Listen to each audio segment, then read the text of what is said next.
नव्या मलिक और विधि Agarwal drugs case में कई सवाल।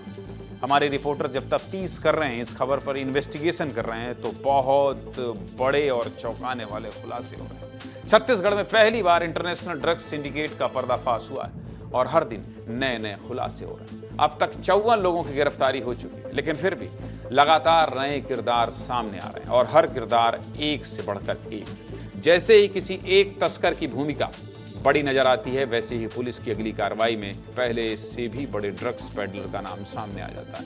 इन्हीं में से एक नया नाम है विधि अग्रवाल, जिसे ड्रग्स सिंडिकेट का दूसरा क्वीन कहा जा रहा है। कुछ दिन पहले पुलिस ने मुंबई से ड्रग्स क्वीन नंबर 1 नव्या मलिक को गिरफ्तार किया। फिर नव्या से मिली जानकारी पर अयान परवेज को गिरफ्तार किया, जो नव्या से भी बड़ा ड्रग्स पेडलर है और ड्रग्स के पूरे सिंडिकेट में एक बड़ा पार्टनर है। फिर ड्रग्स क्वीन नव्या और ड्रग्स किंग आयान से जब पुलिस ने पूछताछ शुरू की, तो ड्रग्स क्वीन नंबर 2 का नाम सामने आया, यानी कि इस पूरे ड्रग्स सिंडिकेट की दूसरी हसीना विधि अग्रवाल। विधि को पुलिस ने एक दिन पहले ही गुरुवार को गिरफ्तार किया। ये विधि अग्रवाल ड्रग्स तस्करी के सिंडिकेट में नव्या से भी बड़ा नाम है। क्यों कह रहा हूं ऐसा, चलिए आपको विस्तार से समझा देता हूं। देखिए, उड़ीसा की रहने वाली विधि पार्टियां कराने की पूरी जिम्मेदारी उठाती थी। जितने भी टेक्नो या नाइट पार्टी जैसी हाईटेक पार्टियां होती थी, वो विधि ही करवाती थी। यानी विधि नव्या और अयान जैसे तस्करों के लिए ड्रग्स बेचने का पूरा प्लेटफॉर्म तैयार करती थी। विधि 2 साल गोवा में रह चुकी है और पहले वहां पार्टियां करवाती थी। इसके जरिए विधि को समझ में आया कि ड्रग्स पार्टियां कराकर खूब पैसा कमाया जा सकता है, जिसके बाद उसने धीरे धीरे रायपुर में भी पार्टियां कराना शुरू कर दिया। जानकारी के मुताबिक रायपुर में विधि हर शनिवार और रविवार को पार्टी कराती थी और इन पार्टियों के टिकट की कीमत 10 से 20 हजार रुपए तक होती थी। इनमें कई जगहों से रईस ज्यादा आते थे। फिर इन अमीर घर के लड़कों के लिए नव्या, आयान और विधि जैसे तस्कर ड्रग्स की सप्लाई करते थे। विधि की गिरफ्तारी को लेकर क्या कह रहे हैं रायपुर एसएसपी डॉक्टर लालू मेस सिंह, ये भी सुनिए। विधि अग्रवाल मूल रूप से इवेंट मैनेजर का काम करती थी। तो इवेंट मैनेजर का काम करने के कारण से उसके अन्य इवेंट मैनेजर के लोगों से उनसे जान पहचान या फिर साथ में काम करते थे लोग।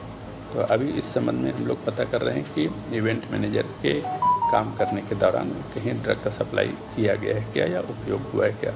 ये कि इनके द्वारा जो ड्रग जो एज ए पेडलर मंगाया जाता था या फिर सेल किया जाता था, तो किन किन जगहों पर उपयोग किया गया है और उसको भी पता करने का प्रयास कर रहे हैं, जिसके लगातार बारी बारी से पूछताछ की जाए। नव्या, हर्ष और अयान की गिरफ्तारी के बाद पुलिस ने जब इनके मोबाइल की जांच की, तो करीब 500 लोगों को ड्रग्स सप्लाई करने की जानकारी सामने आई। सूत्रों के मुताबिक इन नामों में कई नाम ऐसे हैं जो छत्तीसगढ़ के बड़े हस्तियों से जुड़े हैं, जिनमें राजनीति से जुड़े व्यक्तियों के साथ बड़े अधिकारियों और कारोबारियों के बेटे भी शामिल हैं। ड्रग्स मामले में किन किन बड़े लोगों के जुड़े होने की जानकारी सामने आ रही है, चलिए ये भी आपको बता देता हूँ।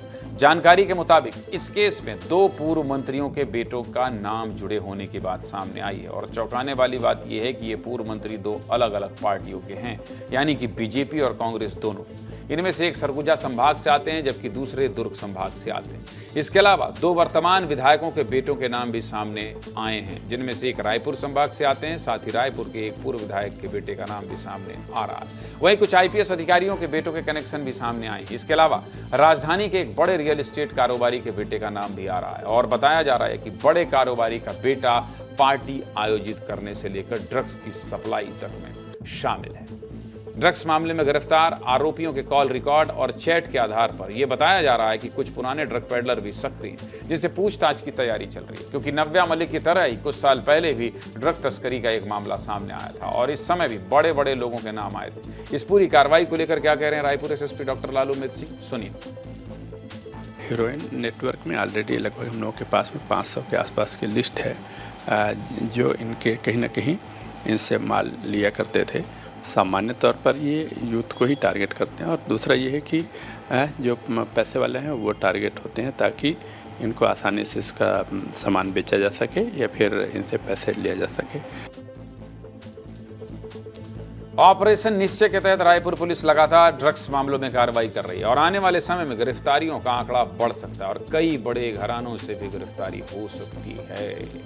इस पूरी खबर को बहुत बारीकी से समझने वाले और इस खबर को तैयार करवाने वाले मिस्टर रवि मीरी मेरे साथ हैं। रवि, ये जो तार हैं ये हर दिन जुड़ रहे हैं नए नए लोगों से और मुझे लगता है कि कार्रवाई अभी शुरू हुई है, ये बहुत दूर तक जाएगी। रवि। ज्ञानंद जी, सबसे पहले मैं नाइट टेक्नो जो पार्टी होता था उसके बारे में बता देता हूँ। टेक्नो पार्टी में हर कोई नहीं जा सकता है। इसमें जो गेस्ट होते हैं उनका पहले से ही लिस्ट तैयार रहता है। जो आज टेक्नो पार्टी में गया है वही लोग ही दूसरे बार जब एक निश्चित अंतराल के बाद जो दूसरा टेक्नो पार्टी आयोजित किया जाएगा, नाइट पार्टी आयोजित किया जाएगा, उसमें वो सभी गेस्ट शामिल होंगे, क्योंकि इसमें विश्वसनीयता का खेल है। हर कोई इसमें जाए तो इसमें उनका सिंडिकेट का पहले ही भंडाफोड़ हो जाता है। इसीलिए वो सभी लोगों को नाम जो लिस्ट में नाम जिनका आया था वो सभी लोग पहले से निश्चित थे और वही लोग जाते थे। और किसी नए सदस्य की एंट्री होती थी तो उसमें पूछताछ करने के बाद ही उनको एंट्री दिया जाता था। तो एक बहुत सुनियोजित तरीके से ये पूरा टेक्नो पार्टी को आयोजित किया जाता था। और दूसरी सबसे बड़ी बात है कि अभी इसमें खुलासा होना शुरू ही हुआ है। इसमें बहुत सारे ऐसे लोगों का नाम सामने निकल कर आ रहे हैं जो जिनके नाम के बारे में हमने सोचा भी नहीं था कि इतने बड़े बड़े लोग, इतने बड़े मंत्री, इतने बड़े विधायक, उनके घरों के बच्चे भी इस टेक्नो पार्टी में ड्रग्स सिंडिकेट में शामिल हैं और ड्रग्स लेते थे। तो ये बहुत बड़ा मामला होगा और इसमें लगातार खुलासे होते ही रहेंगे। और विधि अग्रवाल वही लड़की है जो इस पार्टी को आयोजित करती थी और जो पॉम्पलेट तैयार किया जाता था तो विधि अग्रवाल के जरिए से पॉम्पलेट तैयार किया जाता था कि इस तारीख को इस डेट पे इस जगह पे पार्टी होगी। और उसमें पॉम्पलेट को लेकर एक और जानकारी सामने आई कि उसमें जो ड्रग्स की फोटो होती है वो सब चीज़ उसमें लिखा होता था।